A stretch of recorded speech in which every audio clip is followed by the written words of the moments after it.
Spanguolių takai tai ne tik 68 vieno ir 2 aukštų namų kvartalas Riešėje. Čia taip pat bus įkurdinta ir didžiulė laisvalaikio zona projekto gyventojams. Vytautai, kur mes čia atėjome? Kas čia bus? Taip, mes būtent dabar ir stovim 1,5 hektaro plote, kur bus numatytas visas Spanguolių takų laisvalaikio erdvė. Tai visi aktyvūs laisvalaikio praleidimo būdai bus ten: krepšinis, tenisas, paplūdimio, tinklinis, vaikų žaidimo aikštelės, dabar matot, formuojama viskas yra.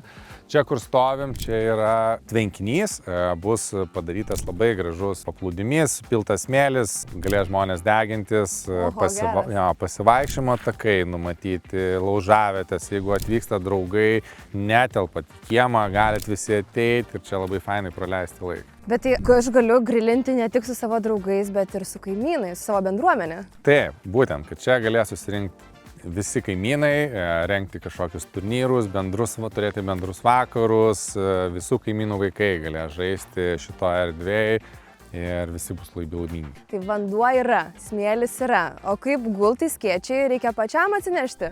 Ne, visko pasirūpinsim mes, nupirksim, pastatysim gultus, skėčius, viskas bus sukurta, kad jūs galėtumėte ateiti ir fainai leisti laiką.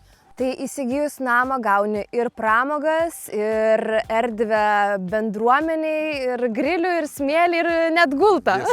Planų daug, o kada bus galima mėgautis visais šitais projekto privalumais?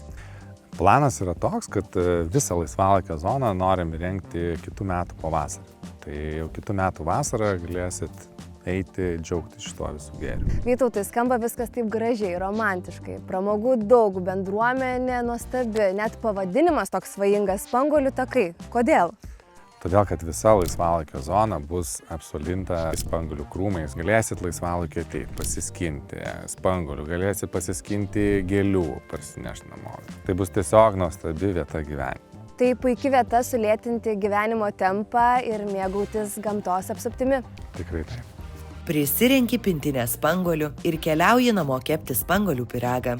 Tikra gyvenimo idilė.